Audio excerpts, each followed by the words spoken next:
Hey, what is up, you sexy beast? GhostSickness Tristan here. I'm bringing you guys my scary story series where I go on to creepypasta or a similar website or something like that, and I read you guys some scary stories for your enjoyment, of course. And yeah, this one's linked in the description below if you guys want to follow along or read it yourself or do whatever.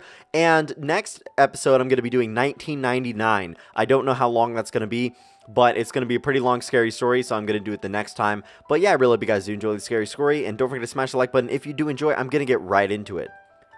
I was with two of my friends, Ben and Nick, on holidays when it happened. We were in an isolated part of Greece, somewhere that doesn't show up on Google Maps for some reason, traveling down a long stretch of road in our hire car in search of the next major city to party in.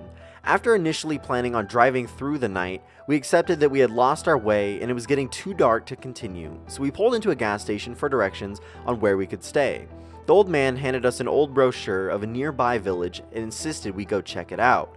Since we were completely lost, we were left with no other option. Something different, we thought, but just how different we could never have guessed, as we took the next left turn and ventured into the headlight-lit darkness. The only form of lodging out there was in remote cabins, separated far apart from each other for privacy, we guessed. The self-contained cabin had a bathroom, kitchen, queen bed, and single bed, all that we needed for one night. Nick won the rock off for the single bed, so Ben and I would be sharing. Nick snores anyway, so I was cool with that. One feature of the cabin that unnerved me, however, was a large square curtainless window that occupied the entire area of the vacant wall. It bothered me, especially now because night had fallen and the light was on the inside, so it acted as sort of a two-way mirror. Anyone wearing black could easily look through without being noticed. We'd made plans to go out that night to the village bar, have some drinks, tell stories, and see where the night takes us. We discussed that we would leave the key under the rock by the front porch, and if we were to split up, whoever came home first would leave the door open for the others to get in. "Why don't you say it louder so everyone can hear where we hide it?" Ben joked, to which Nick found pleasure in yelling at the top of his lungs. Luckily our cabin was isolated out there, so there was no one close by, I thought to myself as we drove off.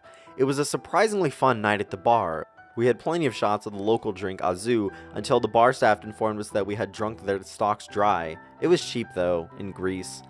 The next thing I knew, it was late. The bar was closing and we had lost Ben. He must have left without us, though I don't remember him telling us he was leaving, I thought. Slightly concerned by him acting out of his character, so we left without him, taking the car. I need to piss badly. I adjusted in my seat as the car headlights momentarily lit up the cabin and we turned into the driveway to the sound of gravel crunching under the tires.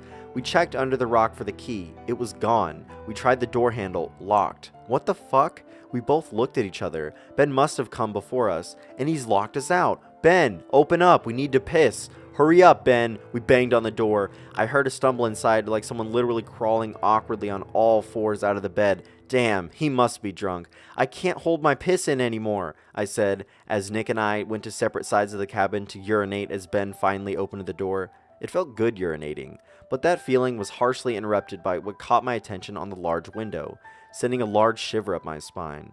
There was this long, thin set of handprints, only visible on the window from the outside. It looked longer than any human hand, but much, much thinner. Holy shit. But I quickly cleared my mind of the scary and irrational images it was creating, as it was certainly just a regular human hand that had been smeared, causing the illusion that it's longer, right?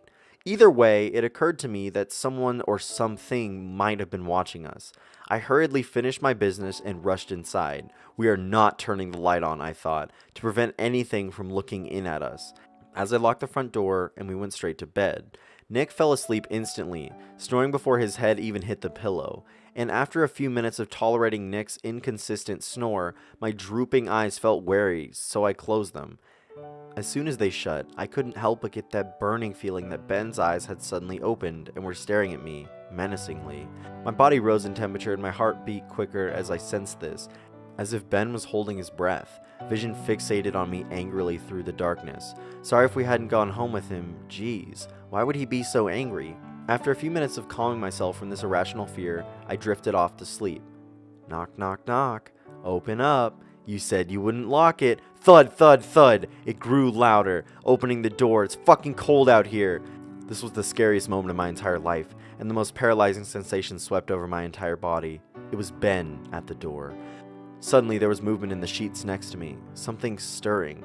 I got up faster than I have in my entire life and ran to the door. Nick had awoken and come to the same horrific realization as me, right behind me and kicking the door open and fleeing outside to the car. Not once did we look back. I started the car and beckoned Ben to follow, but he didn't know what had happened. Still facing into the room, he turned on the lights to see inside. This was a true story. It really happened. You can ask Nick if you don't believe me, but I wouldn't ask Ben. He doesn't say much anymore after the incident. And whenever questioned about what he saw that night, his face turns pale and expressionless, and he immediately shuts the nearest curtain.